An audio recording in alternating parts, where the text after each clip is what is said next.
आइए जानते हैं व्रत के बारे में। व्रत क्या है? बोले अनेक बार जल पीने से, पान खाने से, दिन में सोने से और मैथुन करने से उपवास व्रत दूषित हो जाता है। ऐसे व्रत में ये सब चीज़ें नहीं करना चाहिए। कौन कौन सी? अनेक बार जल पीना। एक नियम बना लो कि हमको दिन में सिर्फ 2 बार जल पीना है, सुबह या शाम।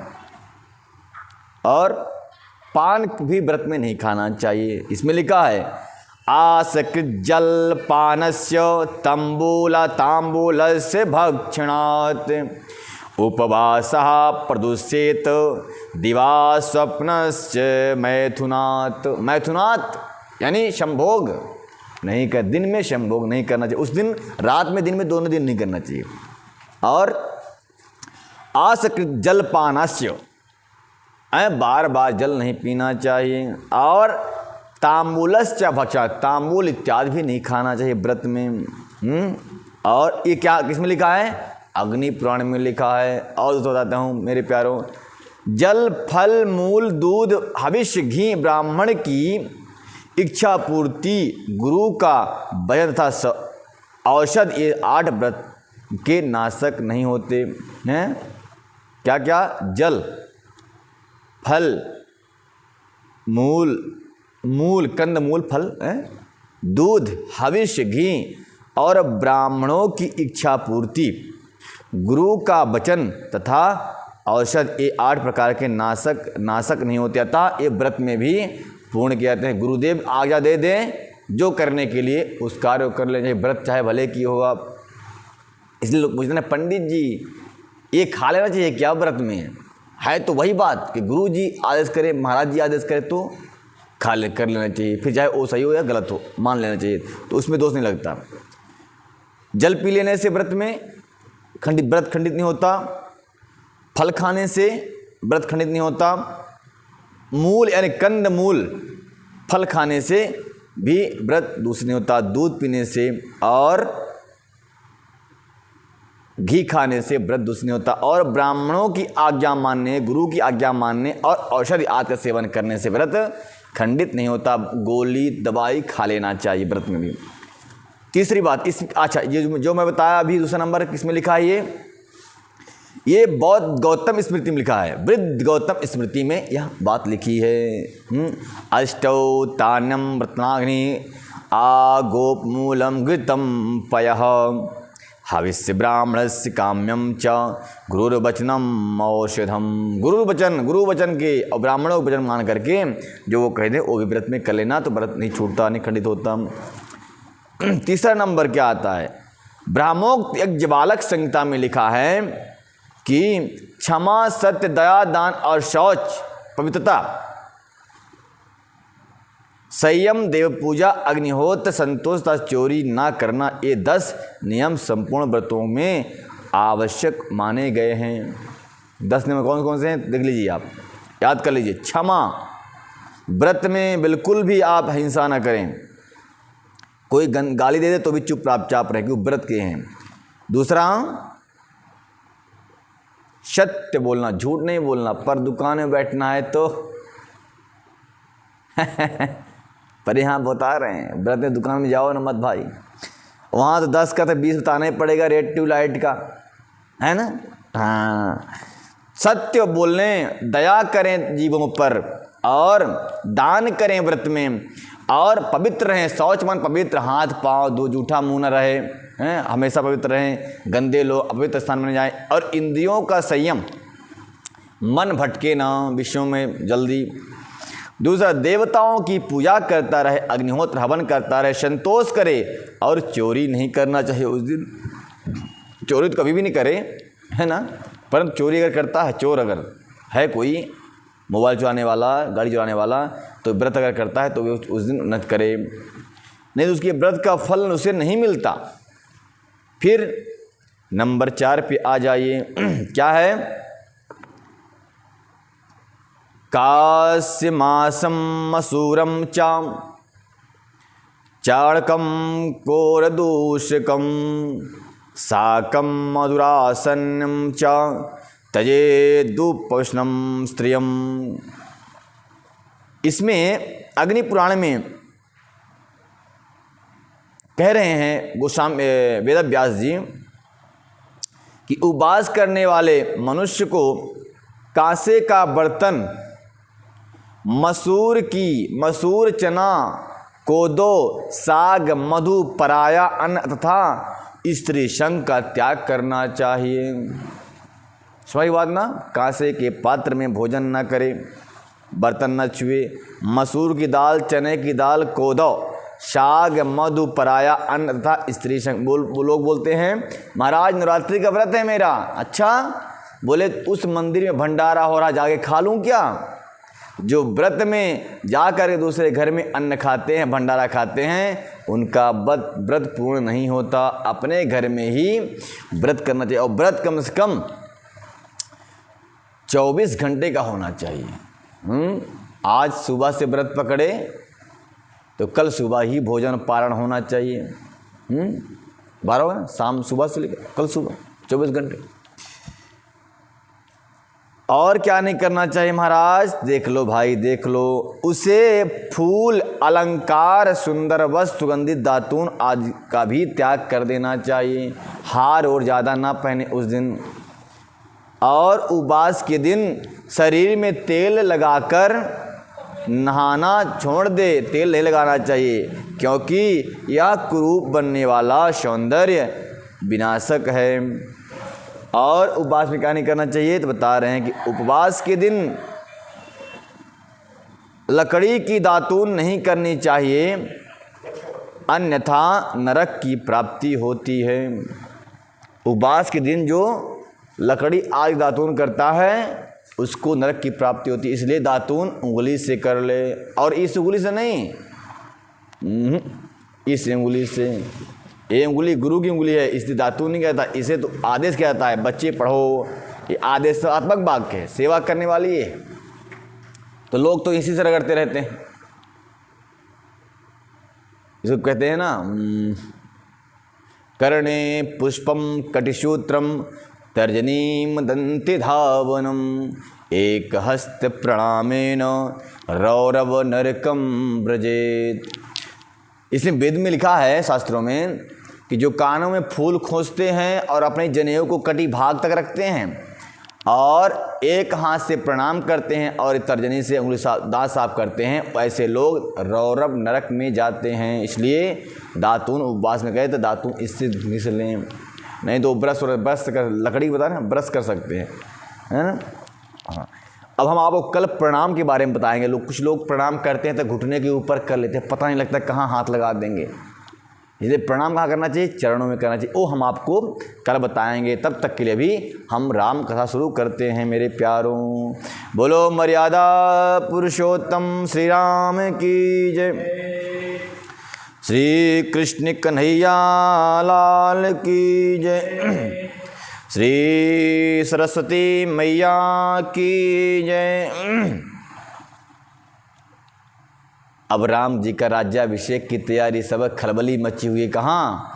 अयोध्यापुरी में। जाओ जाओ, मचाओ मचाओ। तो कोई बेल पत्र लेने दौड़ रहा है। लक्ष्मण जी कहते हैं जाओ दुर्बा लेके आओ जल्दी से। भरत भैया कहते ना है दही लेके भी आना है। अरे रे शत्रुघ्न जी कहे अरे पंचामृत के लिए शहद भी लेके आना है। सारे के सारे नगरवासी और माता कौशल्या आज महारानी तो पीछे नगरवासियाँ ही पहले घेर लिए प्रभु को। हमारे राजकुमार श्री राम जी राजा बनेंगे। देखो राजा बनते ही ये बिल के टैक्स माफ़ करने वाले हैं। बहुत सारी सस्ती चीज़ होने वाली है और व्यापारी कहते हैं सुंदर व्यापार बढ़ने वाला है। इस प्रकार से बड़े आनंद के साथ में भगवान श्री राम जी के जो है राज तिलक की तैयारी हो रही है। तो कैसे तैयारी हो रही है? तब मुनि कहो सुमंत्र शन सुनौत चल्यों हर्षाय रथ अनेक बहुबाज गज तुरत सावर जाय।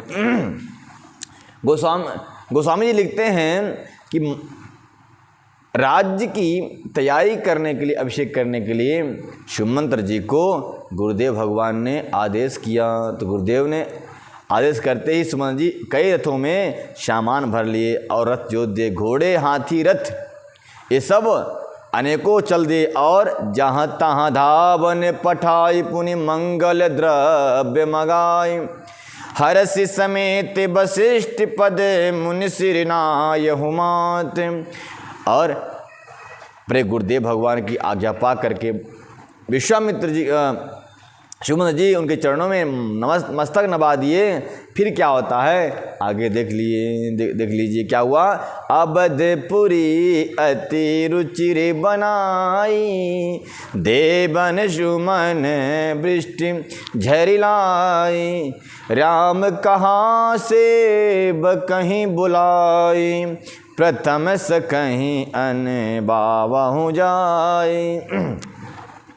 अवधपुरी बहुत ही सुंदर शिवानी है, बहुत सुंदर सजाई गई है। और देवै सुमन वृष झरि लाई, देवताओं के द्वारा पुष्पों की वर्षा उस अवधपुरी में हो रही है। राम कहते हैं हे सेवक गण, जाओ प्रथम मेरे सखा हमारे सखा संबंधियों को बुला लाओ, बुला लाओ बुला सखा। राम जी ने सेवकों को बुलाकर कही कि तुम लोग जाकर पहले मेरे सखाओं को स्नान कराओ। सखा मतलब जो बानर भालू आए हुए हैं लंका से, उनका स्नान कराने के लिए। फिर सुनत बचन जहाँ तहाँ जन धाये, सुग्रीवादि तुरत नहवाए। पुनि करुणा निधि भरत हकारे, निज कर राम जटा निरुआरे। भगवान के वचन सुनते ही सेवक जहाँ तहाँ दौड़े और तुरंत ही उन्होंने सुग्रीव को स्नान कराया। फिर करुणानिधान श्री रामचंद्र ने भरत जी को बुलाया और उनकी जटाओं को अपने हाथों से सुलझाया। भरत जी का वाह, भरत जी ने भी जटा धारण कर रखे थे। कैसे हैं सुंदर भगवान श्री राम, धन्य हैं। ऐसे मर्यादा पुरुषोत्तम भगवान की जय। जय जय श्री राधे श्याम।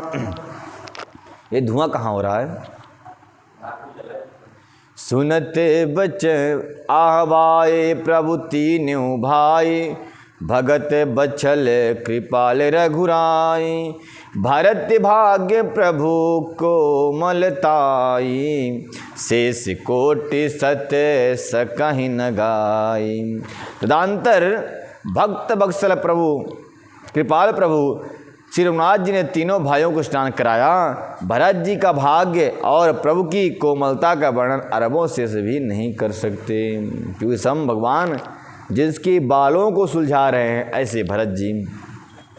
फिर पुनि निज जटा राम बिवराए, गुरु अनुशासन मागी नहाए। करि मज्जन प्रभु भूषण साजे, अंग अनंग देख सतलाजे। श्री रामचंद्र जी ने अपनी जटाएं खोली और गुरु जी की आज्ञा मांग कर स्नान किया। स्नान करके प्रभु ने आभूषण धारण किए। उनके शोभित अंगों को देखकर सैकड़ों असंख्य कामदेव लजा गए। सासु ही सादर जान की मंजन तुरत कराए, दिव्य बसन वर भूषण अंग अंग सजे बनाए। सासुओं ने माताओं ने सीता जी को मंजन कराया, व्रस्त कराया और स्नान करवाया और उनके अंग में दिव्य आभूषण सजा दिए। अब सीता मैया बड़ी सुंदर लगने लगी और भांति भांति के गहने सजा दिए। 9 लखा हार, क्या अयोध्या में कुछ कमी थोड़ी थी, माता जी को खूब पहना दिया गया। फिर राम बाम दिशि शोभती, रमा रूप गुण खानी। देखी मातु सब हर्षी, जन्म सुफल निज जानी। राम जी के वाम अंग में सीता माता शोभित हो गई। वाम दिशि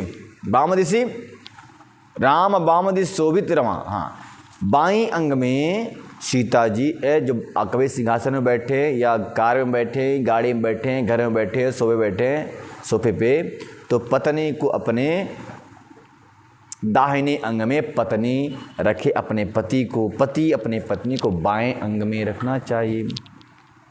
बैठ गई माता सीता। फिर क्या हुआ? माताएं देखकर बड़ी हर्षित हुईं और अपना वह जन्म सफल मना रही कि मेरा जन्म आज देखो सफल हो गया। सुनु खगेश तेहि अवसर ब्रह्मा शिव मुनि वृंद, चढ़ी विमान आए सब सुर देखन सुख कंद।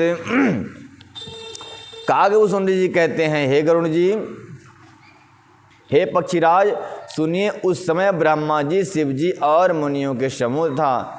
विमानों पर चढ़कर सब देवता आनंद कंद प्रभु के आनंद प्रदान करने वाले इस राज्याभिषेक को देख रहे थे। बोल मर्यादा पुरुषोत्तम भगवान की जय।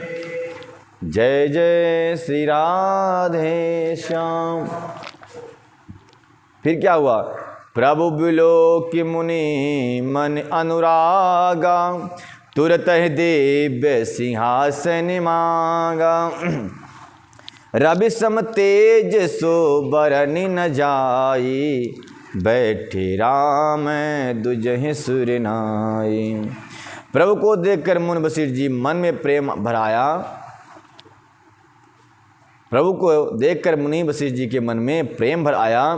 उन्होंने तुरंत ही दिव्य सिंहासन मंगवाया, जिसका तेज सूर्य के समान था। उसका सौंदर्य वर्णन नहीं किया जा सकता। ब्राह्मणों को सिर नवाकर श्री रामचंद्र जी उस पर विराजमान हो गए। जनक सुता समेत रघुराई, पोखी प्रसर से मुनि समुदाय।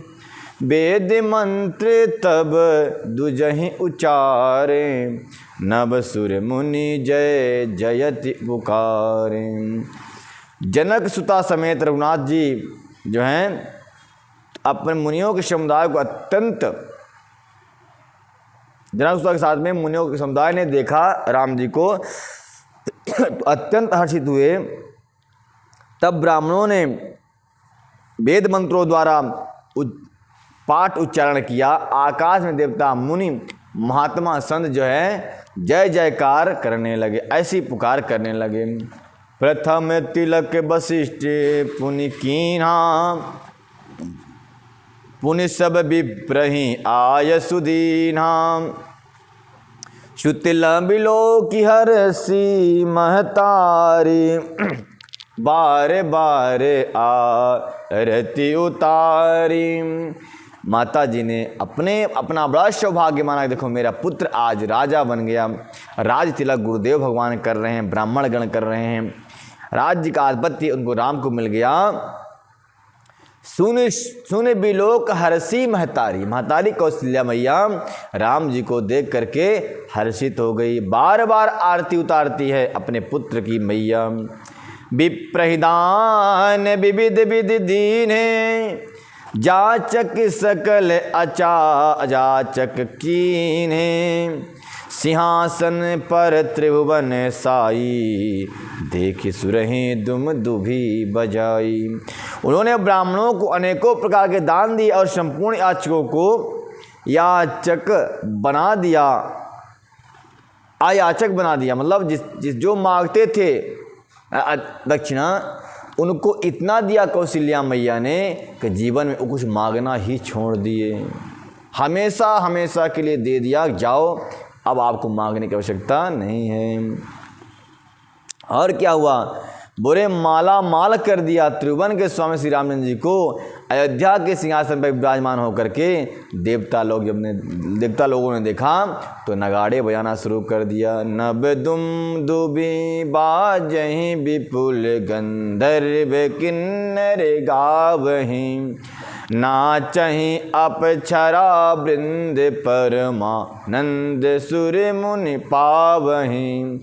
भरतादि अनुज विभीषणानंद, हनुमान समेत ते गहे छत्ते चामर व्यजन धनु, असि चर्म शक्ति विराजते।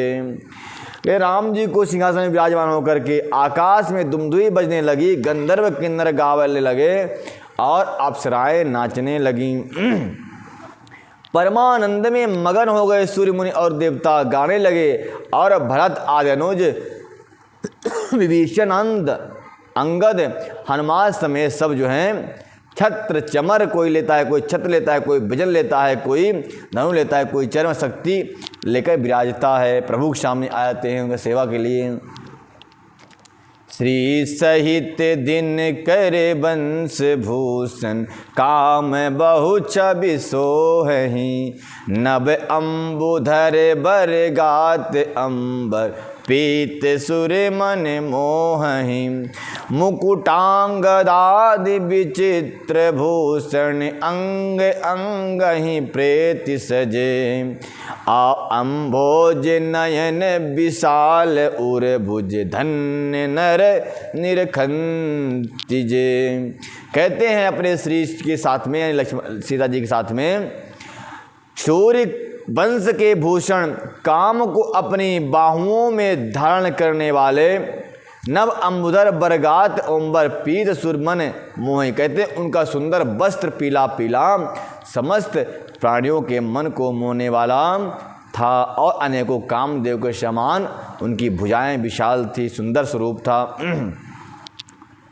और नव जलयुक्त में एक समान सुंदर श्याम शरीर पर पीताम्बर, मन को मोहित करने वाला, और मुकुट में मुकुट बाजूबंद आदि विचित्र आभूषण अंग अंग में सुंदर सजे हुए थे। कमल के समान सुंदर नेत्र थे, छाती चौड़ी थी और लंबी भुजाएं। जो उनके दर्शन करते थे वो मनुष्य अपने आप को धन्य मानते थे। अतः जो उस समय प्रभु राम जी का दर्शन किया उसका जीवन धन्य हो गया। वह शोभा समाज सुख कहत न बखान खगेश, बर नहीं सार से सुति सोरस जान महेश। काकभूषण जी कहते हैं कि हे गरुण जी, प्रभु राम की वह शोभा जो वह राज सिंहासन में बैठे हुए हुई उसका कोई वर्णन नहीं कर सकता। कौन? बोले शारदा शेष और ब्रह्मा जी भी उसका वर्णन नहीं कर सकते, लेकिन महेश उस रस का आनंद ले रहे थे। उन्होंने महेश भगवान शिव जी जो है उस आनंद के रस को जानते थे और आनंद ले रहे थे। भिन्न भिन्न स्तुति करी गए सुर निज निज धाम, बंदी से वेश वेद तब आए जहाँ श्री राम। कहते समस्त देवता अनेक प्रकार की अपने अपने शब्दों के द्वारा, अपने अपने भाषा से के द्वारा लोगों ने स्तुति की। मराठी वालों ने मराठी से स्तुति कर दिया, और हिंदी वालों ने हिंदी से, संस्कृत को जानने वालों ने संस्कृत में स्तुति की, और इंग्लिश जानने वालों ने इंग्लिश में प्रेयर करते रहे राम जी की, रिक्वेस्ट करते रहे खुश करने के लिए। फिर क्या हुआ? फिर इतना करने के बाद सब जहाँ तहाँ चले गए। इसके बाद वेदों का आगमन हुआ। तब तब भाटों का रूप धारण, बंदी वेश वेद तब आए तहाँ श्री राम। कहते हैं भाटों का रूप धारण करके वेद वहाँ आ गए जहाँ पर श्री राम जी विराजमान थे सिंहासन पर प्रभु सरिभग कीन अति आदर कृपा निधान, लख्यौ न कहो मरम कछु लगे करन गुणगान। कहते हैं प्रभु राम जी ने जब जाना कि वेद आए हैं तो उन्होंने स्वयं ही आदर कर, कृपा निधान सर्वज्ञ प्रभु ने उन्हें पहचान कर उनका बहुत आदर किया। इसका भेद किसी ने कुछ भी नहीं जाना। वेद गुणगान करने लगे, प्रभु राम आप धन्य हो। गुणगान क्या करते हैं वेद? देखिए, जय सगुण निर्गुण रूप रूप अनूप भूप शिरोमणि, दस कंधरादि प्रचंड निश्चर प्रबल खल भुज बल हने, अवतार नर संसार भार विभंजति दारुण दुख महे दहे, जय प्रणत पाल दयाल प्रभु संयुक्त शक्ति नमामहे। सुंदर स्तुति करते हैं। हे सगुण और निर्गुण रूप में अनुपम रूप लवण्य युक्त है राजाओं के शिरोमणि, आपकी जय हो जय हो जय हो। आपने 10 कंधर प्रचंड निश्चरों का बल अपने भुजबल से हनन किया, समाप्त कर दिया, और अवतार नर संसार भार भंजय दारुण दुख रहे। आपने संसार में अवतार धारण किया है, भव के भंजन को, भव के दुख को दूर करने के लिए आपने अवतार ग्रहण किया है और दुख को समाप्त किया है। हे प्रणपाल दयाल प्रभु, संयोग शक्ति नामामहे जय। हे प्रभु आपकी जय हो, आपको बार बार नमस्कार है, मेरा नमस्कार करता हूँ। इस प्रकार से और वेद कहते हैं। इतना ही नहीं, फिर दूसरे आगे बढ़ गए। में 4 वेद आए हैं ना, 4 अपने अपने वंश करेंगे। फिर दूसरे वेद जी बोलते हैं, तब विषम माया बस सुरासुर, नाग नर अग जग हरे, भवपंत्र भ्रमति अमित दिवस, निशिकाल कर्म मुनि निन्भरे, जे नाथ करि करुणा बिलोके, त्रिबुध दुख ते निर्वहे, भव खेद छेदन दच्छ, हम कहु रच्छ राम नमामहे।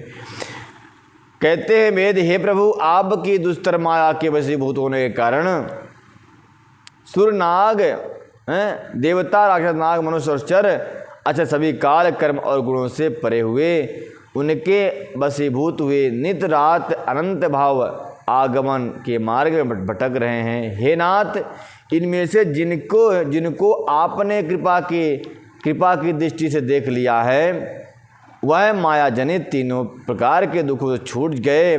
हे प्रभु, जन्म मरण के श्रम काटने वाले कुशल श्री राम जी, हमारी रक्षा कीजिए, हम आपको नमस्कार करते हैं। भव खेद छेदन दच्छ, हम बहुरच्छ राम नमामहे।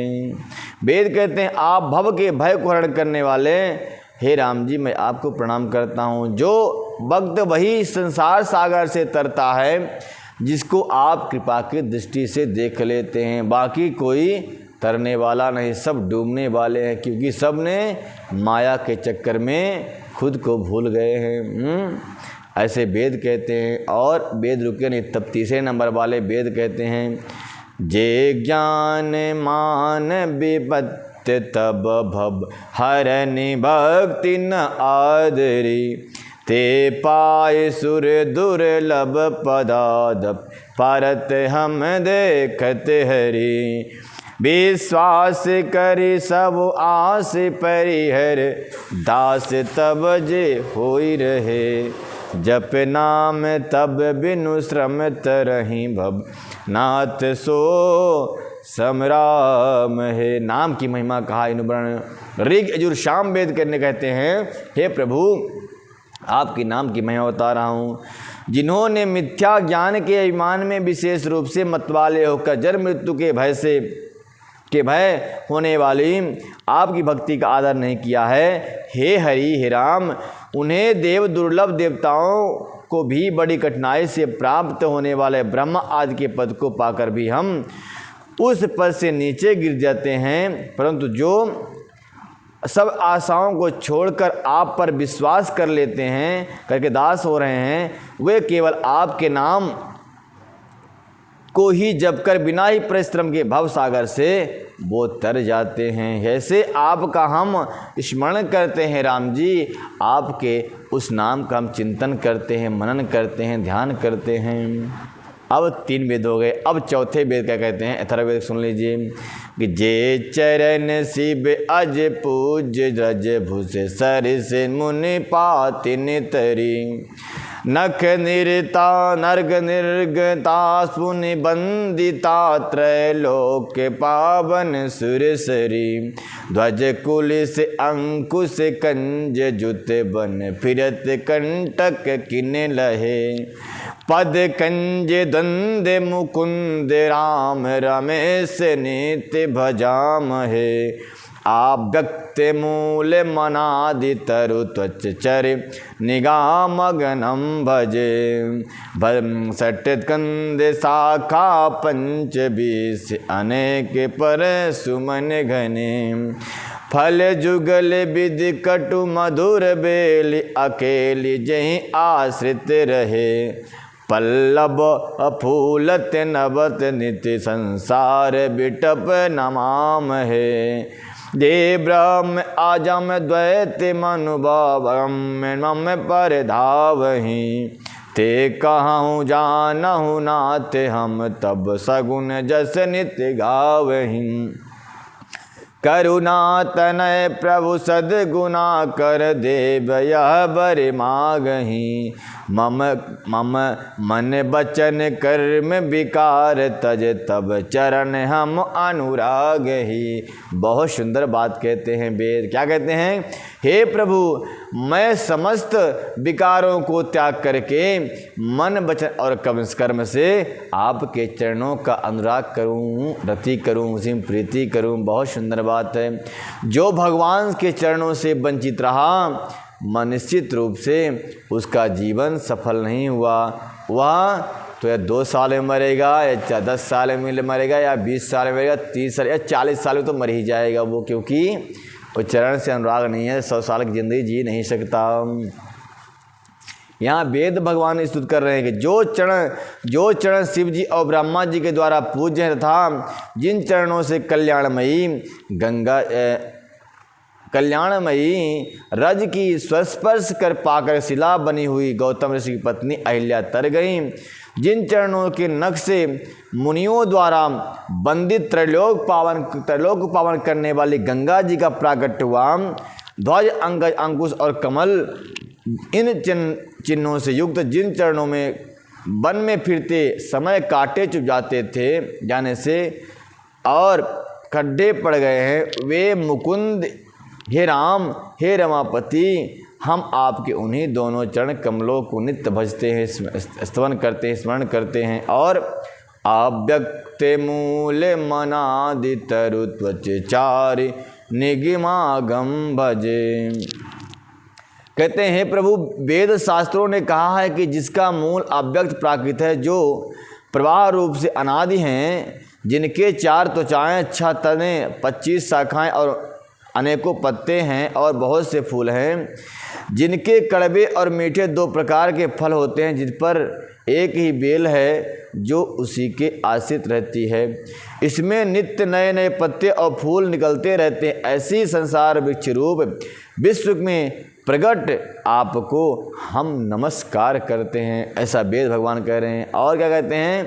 कहते हैं, हे प्रभु हे जन्मा हे ब्रह्म आजन्म द्वैत मनु भवगम मन पर ध्यावहीं। हे अजन्मा प्रभु, अद्वैत और केवल अनुभव से ही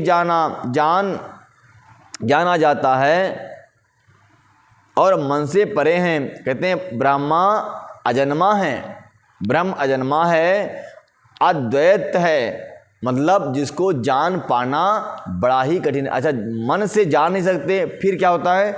अनुभव से ही उनको जाना जाता है, एहसास किया जाता है। किसी भगवान के बारे में एहसास किया जाता है, एहसास से जानने योग्य है, ना कि मन से और बुद्धि से ज्ञान से जानने योग्य नहीं है। जैसे आप कह दूं कि कुछ पुष्प खिला हुआ है पर सुगंध आ रही है, आप बताइए लिख के सुगंध कैसी आ रही है? बता सकते हैं आप? नहीं बता सकते। सुगंध का एहसास किया जा सकता है। अगर मान लो आप कोई मिठाई खिला दे, आप मिठाई कैसी लगी? बोले बहुत अच्छी लगी। कैसी लगी लिख के बताओ, तो आप लिख के नहीं बता सकते कि मिठाई कैसी लगी, है ना? ठीक उसी प्रकार से कोई कहे कि भगवान के प्रमाण दो, तो वह मूर्ख है। भगवान को अनुभव और एहसास के द्वारा जाना जाता है, बता नहीं जा सकता। वही वेद भगवान कह रहे हैं कि हे भगवान, आपको जानने के लिए आप अजन्मा हैं, मन से परे हैं। जो इस प्रकार कहकर उसे ब्रह्म का ध्यान करते हैं, वे ऐसा कहा करें और जाना करें। किंतु हे नाथ, हम तो नित्य आपके अनुसरण सगुण यश को ही गाते हैं। हे करुणा के धाम प्रभो, हे सद्गुणों के खान, हे देव, हम यह वर मांगते हैं कि मन भजन कर्म से सदा ही विकारों को त्याग करके मेरा मन आपके चरणों में ही लगा रहे। इस प्रकार वेद भगवान स्तुति कर देते हैं। अब गोस्वामी जी वर्णन करने लगे कि सबके देखत वेद ही विनती कीन्ह उदार, अंतर्धान भये मुनि गए ब्रह्म आगार। वेदों ने सबके देखते देखते श्रेष्ठ विनती की, फिर वह अंतर्ध्यान हो गए और ब्रह्मलोक को चले गए। बैन तेय सुन शंभु तबो आए जहाँ रघुबीर, विनय करत गद गद गद गिरा पूरित पुलक शरीर। काकभूषण जी कहते हैं कि हे गरुण जी, जिन मुनियों ने ऋषियों ने, सुनिए, जब शिव जी वहाँ आए जहाँ रघुवीर रघुनाथ जी सीता मैया के साथ में विराजमान थे और गदगद वाणी से उनकी स्तुति करने लगे, उनका शरीर पुलकित हो रहा था और पूर्ण रोमांच हो रहा था। तो भगवान शिव क्या स्तुति करते हैं, सुन लीजिए कि जय जय राम रामा रम नम शम नम भवताप भयाकुल पाहि भजम, अवधेश सुरेश रमेश प्रभो, शरणागत भागत पाहि विभो। दस शीस विनाशन बीस भुजा, कृत दूरी महा महि भूरि रुजा।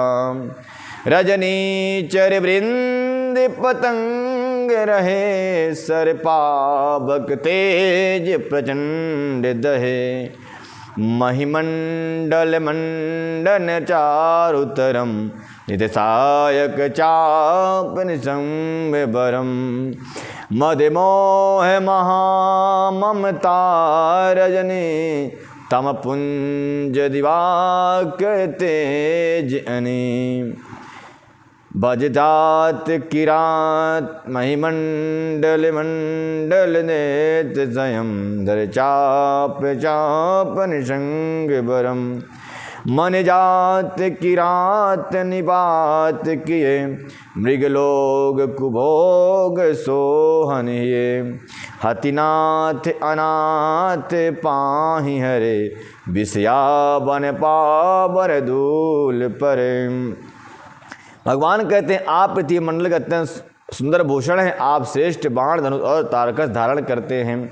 हे प्रभु, महान मद मोह और ममता रूपी रात्रि के अंधकार रूप के नाश करने के लिए आप सूर्य के तेजोमय किरणों के समूह हैं। और प्रभु, आप हे दस सिर को 20 भुजाओं को रावण का नाश करने वाले, पृथ्वी के सब महान रोगों को कष्टों को दूर करने वाले श्री राम जी। राक्षस रूपी जो पतंगे थे वो सब आपके बाण रूपी अग्नि में जल करके समाप्त हो गए, भस्म हो गए हैं।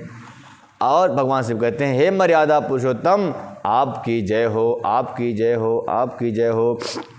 और कहते हैं, कामदेव रूपी भील के मनुष्य रूपी हिरण को हृदय में कुभोग रूपी बाण मारकर जिन्होंने गिरा दिया है, हे नाथ, हे पाप ताप को हरण करने वाले हरे, उसे मारकर विषय रूपी वन में भूले पड़े हुए इन पमार अनाथ जीवों की आप रक्षा कीजिए, आप रक्षा कीजिए। हे शिव जी, हे राम जी, आप कृपा कीजिए। बहुरोग वियोग निलोग गए, भवदंग्र निरादर के फल ए। भव सिंधु अगाध न परे नरते, पद पंकज प्रेम न जे करते। कहते हैं बहुरोग वियोग लोग हैं, कहते हैं कि भव के रोग से पीड़ित है, कोई शुगर से पीड़ित है, कोई डायबिटीज़ से पीड़ित है, कोई मलेरिया से, तो कोई अंतर का पता नहीं कौन कौन सी बीमारी लगी लोगों में। बोले ये रोगी हैं लोग सब, क्यों? वो क्योंकि ये भवदाग निरादर के फल, कहते हैं भव के यहाँ भव रूपी अग्नि का निरादर करने से यह रोग इनको लग गया है। कौन सा रोग लग गया है? बहुत सुंदर बातें कहते भगवान शिव हैं। लोग बहुत से रोगों और विकारों से दुखी होकर के मरे हुए हैं, मरे जैसे हैं भगवान। मरे मतलब लोग कहते हैं महाराज कथा क्या सुनूं, दवाई लेकर के रोटी खाना पड़ता है, इसलिए तकरा नहीं सुन सकता। तो यहाँ पे शिव जी कह रहे हैं कि लोग बहुत से रोगों और वियोगों से दुखी हो रहे हैं और मरे हुए हैं। क्यों मरे हुए हैं? क्योंकि जो राम कथा से वंचित है वह मरा हुआ ही जानना चाहिए उसे। ये सब आपके चरणों के निरादर के कारण फल हैं। जो भी संसार में रोग को प्राप्त करता है, रोगी होता है, वह भगवान के मानव चरणों से वंचित है और भगवान के चरणों से अनुराग न करके वियोग करता है और भगवान के चरणों का निरादर करने के कारण ही उसको अनेक प्रकार के रोग लग जाते हैं। तो कोरोना भी लगेगा ना भाई। बड़े बड़े संत भटकते रहे, घूमते रहे, जहाँ तहाँ उनको रोग नहीं हुआ। बड़े बड़े एसी में बैठे हुए लोग जो राम के चरणों से वंचित थे, उनको रोग हो गया और उनका राम नाम सत्य भी हो गया। पवित्र मन से भगवान का भजन करो, सारे के सारे रोग समाप्त हो जाएंगे। अच्छा, ये वाला इस करना, जिसको रोग से मुक्ति पाना है ना, तो ये हमेशा चौपाई को याद करते रहें। एक बार बोल देता हूँ कि बहुरोग वियोग निलोग भये, भवदाग्नि निदादर के फल ए, भव सिंधु अगाध परे नरते, पद पंकज प्रेम नजे भजते हैं। इस चौपाई को 108 बार हमेशा जप करता रहे, उसके रोग शोक सब दूर हो जाएंगे। हे प्रभु, जो मनुष्य आपके चरण कमलों से प्रेम नहीं करते, वे अथाह भवसागर में, अवताह भवसागर रूपी रोग में पड़े रहते हैं और कराहते रहते हैं। रात में नींद नहीं आती, दिन में चैन नहीं आता रोग की वजह से। कभी सीने में दर्द, तो कभी कमर में दर्द, कभी घुटने में दर्द, तो कभी कान में, कभी आँख में, हाँ पूरे अंग में दर्द। क्यों? बोले प्रभु की भक्ति नहीं किया मेरे प्यारे, दुनिया की भक्ति करता रहा और खूब स्मार्ट बनता रहा जवानी में, तो अब भोगना पड़ेगा, दर्द सहना पड़ेगा और गोली खाना पड़ेगा। खाते रहो, पैसे है तो। नहीं राग न लोभ न मान मदा, तिनके समबय भवबा विपदा। देखो एक एक बात कलयुग की कह रहे हैं, जैसे मानो देख रहे हो गोस्वामी जी। भगवान शिव कह रहे हैं कि उनमें न राग आसक्ति, न लोभ, न मान है, न मद है, और उनको संपत्ति दुख और विपत्ति दुख, संपत्ति सुख और विपत्ति दुख समान है। इसी से मुनि लोग योग साधना का भरोसा सदा के लिए त्याग देते हैं। मुनि लोग योग साधन का भरोसा सदा के लिए त्याग देते हैं और प्रसन्नता के साथ आपके सेवक बन जाते हैं। जिन्होंने आपके चरणों के सेवक बन गया, वाह, उसे तो कोई भी रोग लगने वाला नहीं है। मद रोग नहीं, देखिए मद होगा, मद अहंकार आएगा कुछ न किसी बात के, तो रोग होगा। और अहंकार आएगा तो भक्ति से भीन हो जाएगा, प्रेम से भीन हो जाएगा, तो कल्याण उसका नहीं होने वाला। कर प्रेम निरंतर नेम लिए, पद पंकज सेवत सिद्ध हिये, सममान निरादर आदर ही, सब संत सुखी बिरंच मही। कहते हैं शिव जी कि हे प्रभु, वे प्रेम पूर्वक नियम लेकर निरंतर शुद्ध हृदय से आपके चरण कमलों की सेवा करते रहते हैं और निरादर और आदर को समान मानकर वे शव संत दुखी सुखी होकर पृथ्वी पर जहाँ तहाँ विचरते रहते हैं। भगवान के चरणों में ध्यान रखते हैं संत लोग और धरती पर विचरण करते रहते हैं। कोई मान दे, कोई सम्मान दे, कोई उनको ढोंगी कहे, पाखंडी कहे, कोई गुरुजी कह दे, दोनों अवस्था में सम रहते हैं, क्योंकि वो जानते हैं कि ये पागल है, ये बक बक कर रहा है, क्योंकि इसकी मृत्यु इसके नज़दीक है। क्योंकि जब सन्नपात के जो बीमारी जो सन्नपात का रोगी होता है, मरते वक्त वह बक बक करता है। आपने देखा हो कभी ऐसे, हालांकि सबको सौभाग्य नहीं मिलता देखने को, लेकिन होते हैं। ऐसा शास्त्र कहता है कि सन्नपात का रोगी जब मृत्यु आती है तो बक बक करता है। वैसे ही कि संत को देखकर वह असंत उन्हें बक बक कहता है, वह कहता है ये पाखंडी हैं, ये अनाचारी हैं, दुराचारी हैं, जबकि वो स्वयं दुराचारी अनाचारी है, इसलिए संतों में भी वह दुराचारी अनाचारी देख रहा है। यहाँ पे शिव जी कहते हैं इस बात से उनको कोई फर्क नहीं पड़ता, क्योंकि सूर्य को कोई दीपक से जलाने की कोशिश करे, चाहे अग्नि से, सूर्य कभी जलता नहीं है। जो संत महान हैं उन पर कोई कितना भी लांछन लगाना चाहे वो लगा नहीं सकता। उसकी अंतिम सांसें कुछ दिन बाद टूट जाएंगी, समाप्त हो जाएगा, दुर्गति को प्राप्त हो जाएगा, लेकिन संतों को कभी दाग भी नहीं आने वाला है। बोल मर्यादा पुरुषोत्तम श्री राम की जय। आज कथा यहीं तक। कल और कथा सुनाई जाएगी। तब तक के लिए जय जय श्री राधे श्याम।